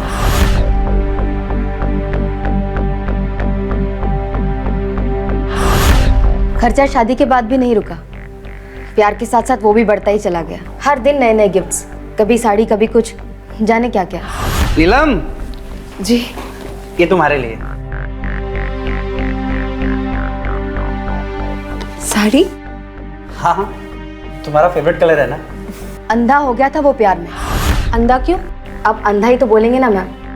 उसे समझ में ही नहीं आ रहा था कि नीलम जितनी सुंदर लड़की कभी भी हमारे भाई जैसे नॉर्मल दिखने वाले आदमी के साथ खुश नहीं रह सकती।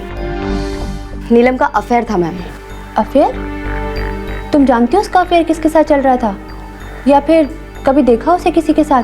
देखा तो नहीं, पर हमको पूरा विश्वास है। शादी को 7 साल हुए। राजीव अपनी पत्नी से अंधा प्यार करता है, उसे खुश रखने के लिए उसे तोहफे भी देता था, क्या ये प्यार प्यार था? इन्फिनिटी कॉम्प्लेक्स भी हो सकता है। सर राजीव को पता था कि आते जाते लोग नीलम पर लाइन मारते हैं और एक आदमी तो उसका पीछा भी कर रहा था। हो सकता है अपनी हीन भावना का शिकार होके उसने पहले बच्चे को गायब कर दिया, फिर उसने बीवी को गायब कर दिया। सर ये भी हो सकता है कि नीलम शायद अपनी शादीशुदा जिंदगी से खुश ना हो, कहीं उसका बाहर अफेयर चल रहा हो और ये सब किडनैपिंग का ड्रामा करके उसने पहले बच्चे को गायब कर दिया और हमें वो झूठा स्केच थमा के खुद गायब हो गई। इन दोनों ही सूरत में राजीव को ना दोबारा फिरौती का कॉल आने वाला है और ना ही लेटर। प्रेरणा, नीलम की सारी डिटेल्स चेक करो, किससे बात करती थी, किससे मिलती थी, सब कुछ। सब। ये जो राजीव का घर है, उसकी जो बीवी है, उसके बारे में कुछ जानती है? मैडम, पति पत्नी के बीच प्यार तो बहुत था, पर लोगों को हैरानी होती थी कि इतना साधारण दिखने वाले आदमी को इतनी खूबसूरत बीवी कैसे मिल गई। किस्मती थी, तभी तो लंगूर के मुंह में अंगूर आ गई। मैडम, नीलम का प्यार तो सिर्फ दिखावा था, राजीव भी उसके प्यार में अंधा था। क्यों? मार्केट में देखा था उस दिन एक आदमी के साथ लिपटे हुए।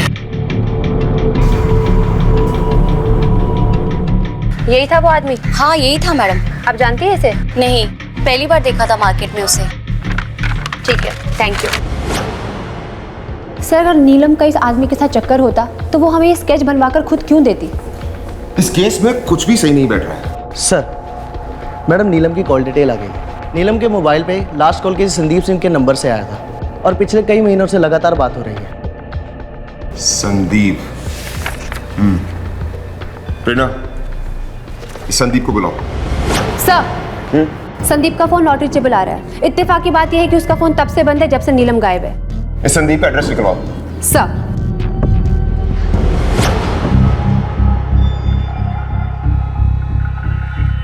बोला? हाँ भैया। ये जो साहब अभी अंदर गए, कौन है? वो साहब घर के मालिक है।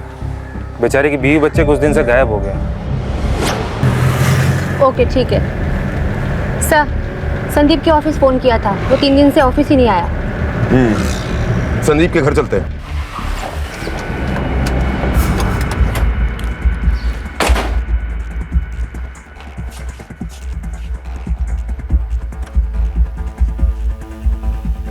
अरे सुनो। जी साहब। संदीप कुमार यहीं रहता है ना? हाँ जी यहीं रहते हैं। आखिरी बार कब देखा उसे? 2-3 दिन पहले देखा था। ठीक है, जाओ। प्रेरणा, ताला तोड़वाओ। जी सर।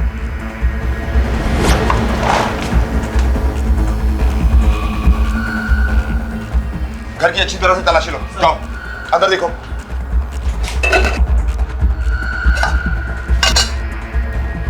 सर, लगता है घर कुछ दिनों से बंद पड़ा है। एक काम करो, संदीप कुमार की लास्ट मोबाइल लोकेशन निकालो और राजीव को दोबारा पुलिस स्टेशन बुलाओ। सर। चलो।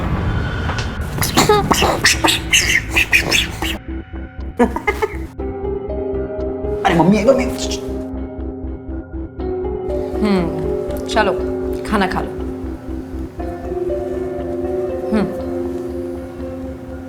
क्या हुआ? नहीं, मैं पापा के ही हाथ से खाऊंगा। अरे वाह। अच्छा ठीक है बाबा, पापा के हाथ से खा लेना, लेकिन खा लेना। ओके।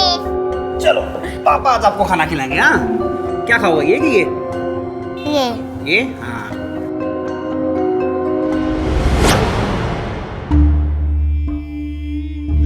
राजीव, रोटी? नहीं, मुझे भूख नहीं है। बेटा, आखिर ऐसे कब तक चलेगा? जब तक वो दोनों मिल नहीं जाते अम्मा।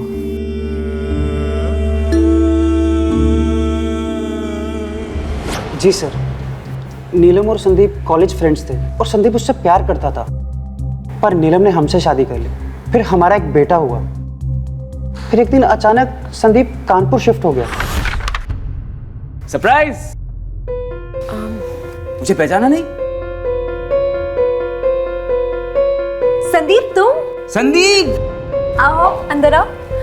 कैसे हो? Fantastic, how are you? Good. ये देखो मैं तुम्हारे लिए और नीरव के लिए लाया। अरे लो। इतने सारे गिफ्ट, इसकी क्या जरूरत थी? गिफ्ट जरूरत पूरी करने के लिए नहीं, अपनापन जताने के लिए दी जाती है। और ये अपनापन मेरा नहीं, तुम्हारे मम्मी पापा का है। तुम भी ना बिल्कुल नहीं बदले हो। आओ, ये है हमारे हस्बैंड राजीव। हाय संदीप। हम जानते थे कि वो सारे गिफ्ट्स खुद संदीप दे रहा है, पर हम कुछ नहीं बोले। हाँ संदीप, उन दिनों की बात ही कुछ अलग थी और तुम ना बिल्कुल नहीं बदले हो। हाँ नीलम लगातार संदीप से फोन पे बात करती थी, फिर भी हम कुछ नहीं बोले। क्यों? क्योंकि हम उसका दिल नहीं दुखाना चाहते थे और हमें ये भी डर था कि कहीं वो हमें छोड़ के ना चली जाए। कहीं आपको ऐसा तो नहीं लग रहा कि आपकी बीवी संदीप के साथ भाग गई है? नहीं सर, ऐसा नहीं हो सकता। हमने एक दिन उससे पूछा था। अच्छा एक बात बताओ, तुमने मुझसे शादी के लिए हाँ क्यों की? तुम्हें तो कोई भी लड़का मिल सकता था। लेकिन आप जैसा प्यार करने वाला पति नहीं मिलता ना। आप हमारी हर छोटी बड़ी ख्वाहिश का ध्यान रखते हैं। हमें और क्या चाहिए? सर हमें नहीं लगता कि हमारी नीलम हमें छोड़ के जा सकती है। हमारी शादी को 7 साल हो गए थे सर, और अगर वो हमारे साथ खुश नहीं होती तो कब की भाग गई होती। सर भले ही हमने कुछ देखा ना, पर यकीन मानिए एक औरत दूसरी औरत का दिमाग पढ़ना जानती है।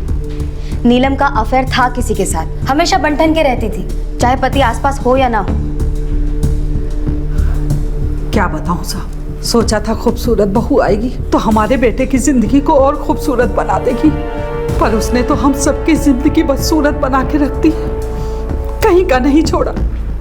बेटा परेशान है, पोता गायब है, पड़ोसियों के सामने मुंह दिखाने लायक नहीं छोड़ा उस उल्टा ने। सब आप ये केस बंद कर दीजिए, हमें ऐसी बहू नहीं चाहिए। घर की बहू के मिसिंग होने पर सास का यह कहना कि केस बंद कर दीजिए, हमें हमारी बहू नहीं चाहिए। ननद शिल्पा का यकीन से यह मानना कि नीलम का कोई एक्स्ट्रा मैरिटल अफेयर था, ये सारी बातें इस तरफ इशारा कर रही थी कि नीलम अपने बच्चे को लेकर संदीप के साथ भाग गई है। सवाल कई थे। क्या नीलम इस बेमेल शादी से खुश नहीं थी? क्या नीलम ने इनके भरोसे को तोड़ा था, या फिर नीलम का इस परिवार पर से भरोसा उठ गया था? सर लगता है नीलम के बारे में कोई भी अच्छी राय नहीं रखता था।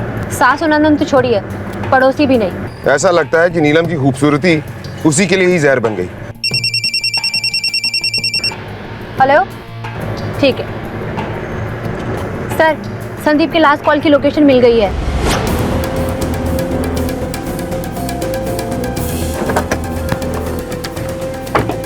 सर यही लोकेशन ट्रेस हुई है। ठीक है, ये पूरा एरिया अच्छी तरह से सर्च करो।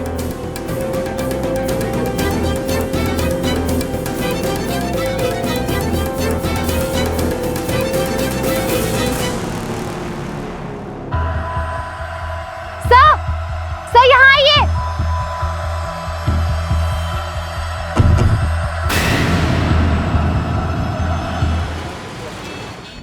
हमें तो लगा था कि नीलम जो है वो संदीप के साथ भाग गई है, लेकिन संदीप तो मर चुका है। तो फिर नीलम और बच्चा कहाँ गए?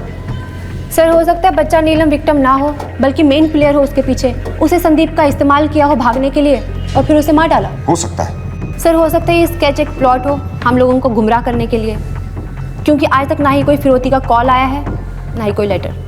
प्रेरणा, मुझे लगता है हम जरूर कुछ मिस कर रहे हैं। कई बार ऐसा भी होता है कि हमारे नजदीक की चीज हमारी आंखों से ओझल हो जाती है। एक काम करते हैं, इस केस को शुरू से एनालाइज करते हैं।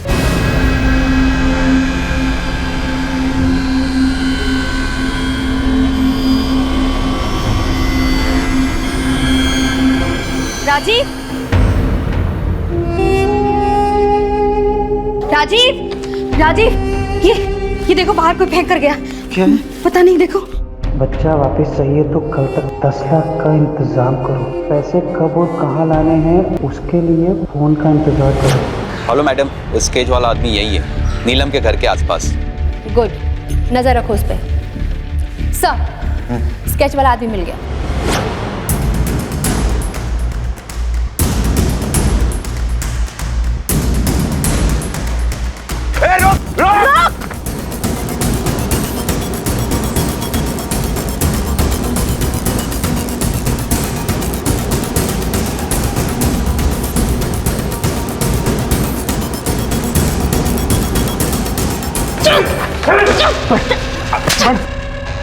तो नीलम और बच्चा किधर है? मैडम मुझे नहीं पता। तो हमें देखकर भागा क्यों? बताएगा कैसे? तरीके से पूछो। बता दो सर, नीलम मेरी गर्लफ्रेंड है। फ्रेंड्स बुक में मिली थी वो मुझे। आज तक कभी आमने सामने नहीं मुलाकात हुई है सर। सर आपको यकीन नहीं हो रहा है? सही देख।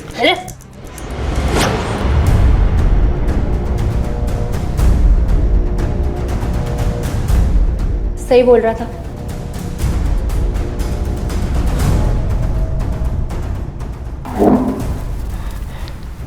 चल बता, बता सच क्या है? सर, उस दिन वो मुझे अचानक मार्केट में दिखी। मुझे ऐसा लगा कि वो नीलम है। नीलम? अरे कौन है तुम? छोड़ो मेरा हाथ। मुझे गुस्सा तो बहुत आया, गर्लफ्रेंड थी मेरी, पर वो ऐसा बिहेव कर रही थी कि जैसे कि वो मुझे पहचानती नहीं है। मुझसे प्यार मोहब्बत वाली बातें, वीडियो मैसेज करने के बाद भी वो मुझे पहचानने से इनकार कर रही थी सर। उस दिन तो मैं उसे जाने दिया, पर उसका पीछा करना शुरू किया सर, ताकि ये पता लगा सकूं कि वो मेरे साथ ऐसा क्यों कर रही है। दोबारा मिलेगी तो मैं उसे समझाऊंगा कि मैं उसे कितना प्यार करता हूँ। बस उसके आसपास लगा रहा, मैं उसे शादी करना चाहता था। इसी बीच में उसे पैसों की भी ज़रूरत पड़ी, मैंने उसे पैसे भी दिए, लेकिन जब भी वो मेरे सामने से गुजरती तो मुझे अनदेखा कर देती, जैसे कि मुझे जानती नहीं। बस रहा नहीं गया सर, और मैंने उसे पकड़ कर दिया। उसका ऐसा करने के पीछे पता नहीं क्या रीज़न था सर। अब ये केस सिर्फ किडनैपिंग और मर्डर का नहीं रह गया था, इंटरनेट फ्रॉड और साइबर क्राइम का भी बन गया था। नीलम, एक शादीशुदा औरत, किसी की पत्नी, किसी की माँ, उसका अपने वीडियोस और फोटोज किसी गैर मर्द को भेजना और फिर उससे पैसे लेना, इन सब बातों पर इतनी आसानी से भरोसा नहीं किया जा सकता था। लेकिन सच्चाई कुछ ऐसी ही थी। ये फोटोज और वीडियोस शायद घर के बेडरूम में क्लिक किए गए। ऐसा लग रहा है जैसे किसी और ने क्लिक किया है। लेकिन सवाल ये है कि क्या ये सब कुछ नीलम खुद कर रही थी, या फिर उसे पता ही नहीं था कि इनका कोई गलत फायदा उठा रहा है। प्रेरणा, उस आईपी एड्रेस का पता चला जिस पर चैट हो रही थी? सर, आईटी डिपार्टमेंट को कॉल किया था, थोड़ी देर में पता चल जाएगा। पता नहीं कैसा होगा हमारा पोता। सिर्फ 7 लाख का इंतजाम हो पाया है, कोई भी मदद नहीं कर रहा, कोई भी दुकान के बदले पैसे देने को तैयार ही नहीं।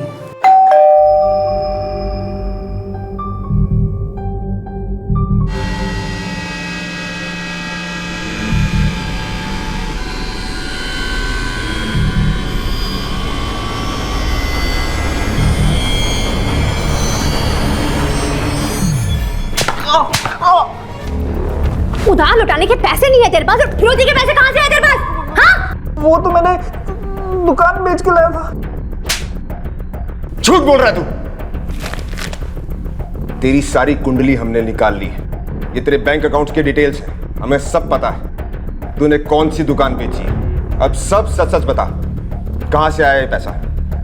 बोल वरना। बताते हम बताते हैं सर। बात दरअसल ये है सर कि हमने फेसबुक पे नीलम के नाम का एक अकाउंट बनाया था।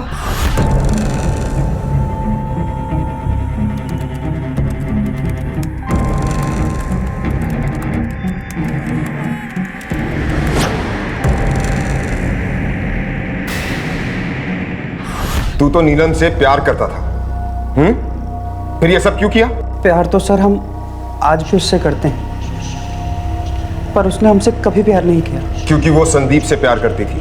सर, हमने आप लोगों से एक बात छुपाई है। दरअसल हमें 8 महीने पहले ही मालूम हो गया था कि संदीप और नीलम का अफेयर चल रहा है, जब उसका फ़ोन खराब हुआ था। सुनिए ना, देखिए हमारा फ़ोन ऑन ही नहीं हो रहा है। मैं शाम को ठीक करके ले आऊँगा। जी।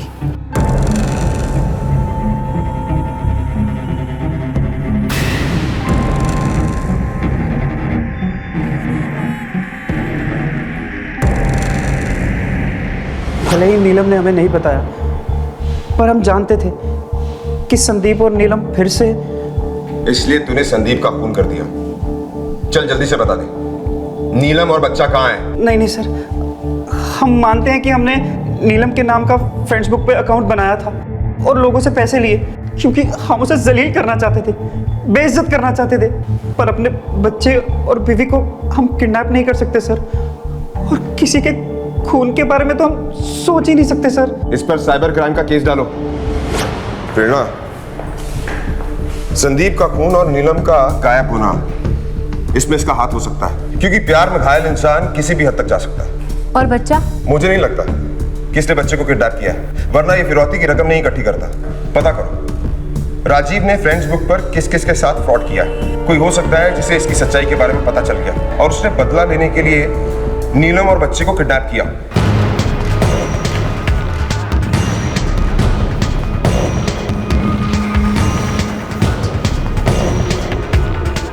जी सर। मिस्टर प्रमोद।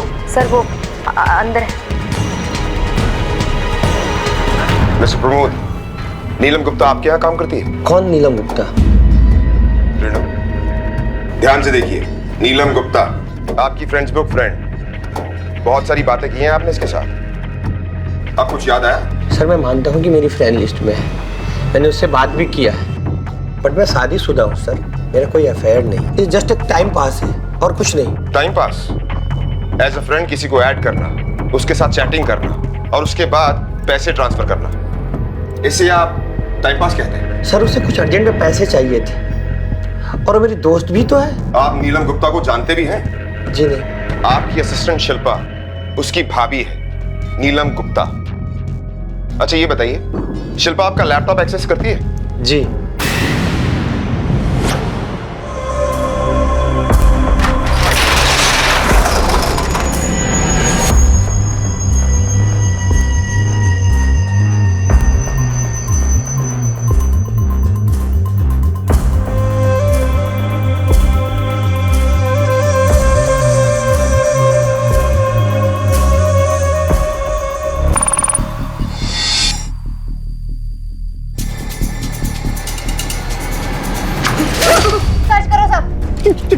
क्या हुआ सर?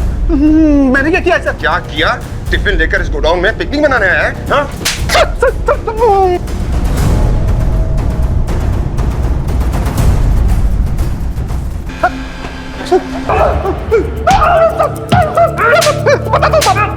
बताता हूँ साहब, मैं सब सच बताता हूँ साहब।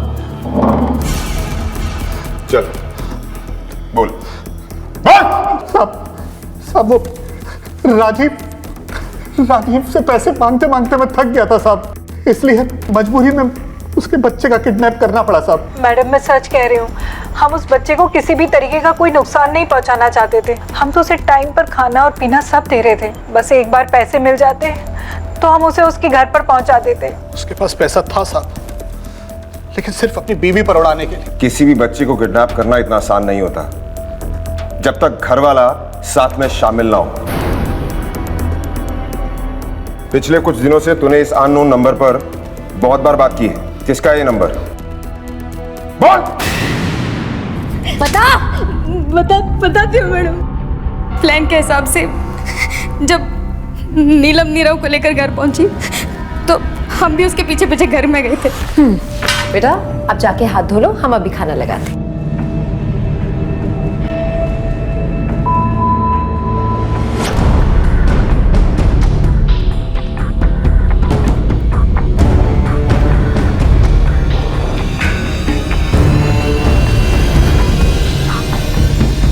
ऐसा क्या हुआ था कि अपने ही भतीजे को किडनैप करना पड़ा?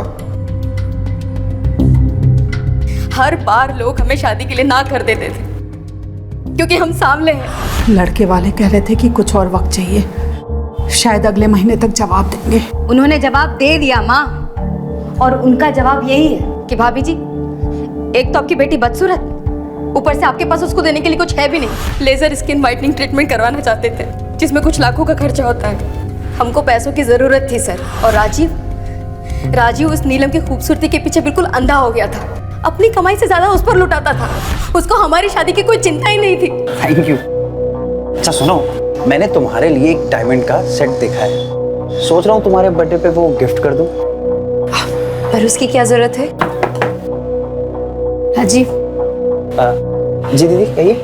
मुझे 2.5 लाख रुपए चाहिए।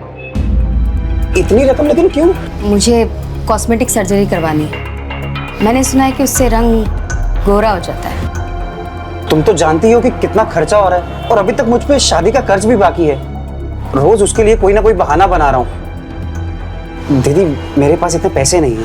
राजीव से हमें पैसों की कोई उम्मीद नहीं थी। फिर एक दिन ऑफिस में उस दिन हमें नीलम की असलियत के बारे में पता चल गया, और ये भी पता चला कि उसके पास पैसे हैं।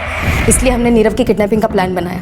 मुकेश को अपने पैसे वापस चाहिए थे, इसलिए हमने उसे भी इस प्लान में शामिल कर लिया। और नीलम को कहाँ गायब किया? नीलम को गायब करने में हमारा कोई हाथ नहीं है।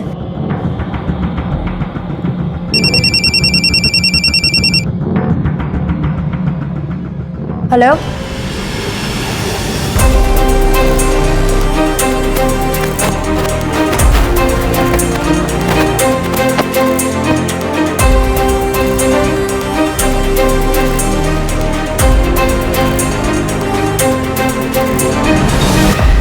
बॉडी को पानी से बाहर निकालो।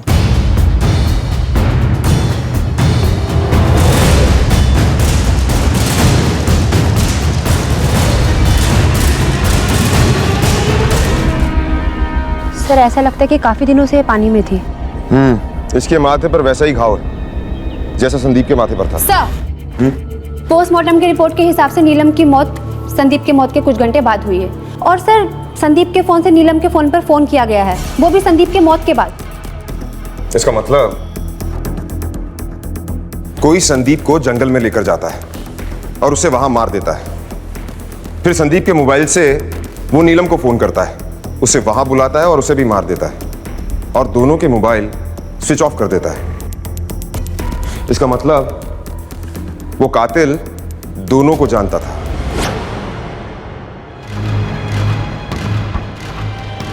पता नहीं इस घर को किसकी नजर लग गई और क्या क्या होना बाकी है। इस घर की अच्छी तरह से तलाशी लो, एक एक कोना छान मारो। जाओ। हाँ, आप लोग यहाँ अभी सब पता चल जाएगा।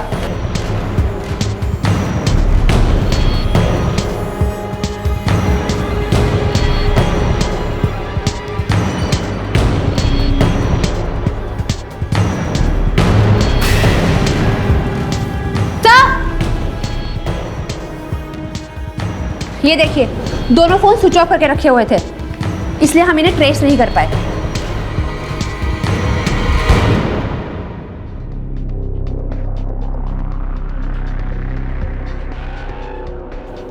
देख, सारे सबूत तेरे खिलाफ हैं।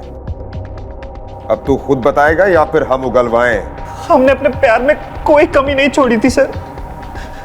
हमारी नीलम ऐसी बिल्कुल नहीं थी, पर जब से ये संदीप आया नीलम बदल गई, हमसे धोखा करने लगी। बस हमने भी मन बना लिया, इस मुसीबत की जड़ को उखाड़ फेंकेंगे। फिर हमने नीलम के फोन से संदीप को मैसेज किया और उसे जंगल में बुलाया। मैं जानता था कि मोबाइल से मेरी लोकेशन ट्रेस हो जाएगी, इसलिए मैंने मोबाइल घर पे ही छोड़ दिया और जंगल चला गया जहां संदीप नीलम का इंतजार कर रहा था। क्या चल रहा है तेरे और नीलम के बीच में? क्या कह रहा है तू? ये नौटंकी मत कर। मैंने खुद तुम्हारे फोटोग्राफ्स और मैसेजेस देखे उसके फोन में। मुझे पता था कि नीलम की सबसे बड़ी गलती थी तुझ जैसे आदमी से शादी करके। मैं उसे समझाऊंगा देर होने से पहले ना कि अपनी गलती सुधार ले। तू समझाएगा? तू समझाएगा? उसके बाद हमने संदीप के फोन से नीलम को मैसेज किया और उसे बुलाया। फिर संदीप का फोन स्विच ऑफ करके अपने पास रख लिया और जब हम नदी के पास गए और नीलम ने हमें देखा तो वो आप यहाँ? तुमने हमें धोखा दिया। क्या कमी रह गई थी हमारे प्यार में, और अब हमारा बच्चा भी हमसे अलग करना चाहती हो? ये आप क्या बोल रहे हैं? आप गलत सोच रहे हैं, ऐसा कुछ भी नहीं है। ऐसा कुछ नहीं है। तुमने धोखा दिया तो दिया, पर हम अपना बच्चा अलग नहीं होने देंगे। बोलो कहाँ है हमारा बच्चा? ये क्या बोल रहे हैं आप? आपका बच्चा? जब आपको हम पर भरोसा ही नहीं है तो कैसे कह सकते हैं कि वो आपका बच्चा है? शर्म आनी चाहिए आपको। ना आप एक पति कहलाने लायक हैं, ना ही बाप। हमें नहीं पता था कि हमारी अपनी बहन और हमारे दोस्त ने हमारे बच्चे का किडनैप किया। हमसे बहुत बड़ी गलती हो गई सर, हमें माफ कर दीजिए सर। तुझसे एक गलती नहीं, कई गलतियां हुई हैं। अपनी सीधी सादी बीवी पर शक किया तूने, उसकी जान लेकर तूने ये बता दिया कि तू उसके लायक था ही नहीं। भरोसा ये हर रिश्ते की बुनियाद होता है, और अगर इस भरोसे में शक का कीड़ा लग जाए तो रिश्तों की इमारत को टूट कर बिखरते देर नहीं लगती। नीलम के भरोसे को राजीव ने शक का रंग दिया, जबकि वो खुद उसके खिलाफ उसके भरोसे को तार तार कर रहा था, उसकी इज्जत को सरेआम नीलाम कर रहा था। और अंत में इसी शक के जहर ने राजीव को अपनी ही निर्दोष पत्नी का कातिल बना दिया। आज फ्रेंड्स बुक पर हमारे न जाने कितने ऐसे दोस्त हैं जिन्हें हम जानते तक नहीं हैं, और कई केसेस में तो जिनकी तस्वीर देखकर हम उनसे दोस्ती का हाथ बढ़ाते हैं, हम ये भी नहीं जानते कि वो हकीकत में वैसे हैं भी या नहीं। बिना सच जाने, बिना सही जान पहचान के अपनी प्राइवेट जिंदगी सरेआम शेयर ना करें। न जाने कौन कब कहां इसका गलत फायदा उठा ले। और महिलाओं के लिए तो ये और भी ज्यादा जरूरी है। इसी विचार के साथ अब मैं अनूप सोनी आपसे विदा लेता हूं। फिर मुलाकात होगी अगले एपिसोड में एक और चौंका देने वाले केस के साथ। तब तक अपना और अपने परिवार का ख्याल रखें और देखते रहें क्राइम पेट्रोल डायल 100। सबक एक को सीख हम सबको। जय हिंद।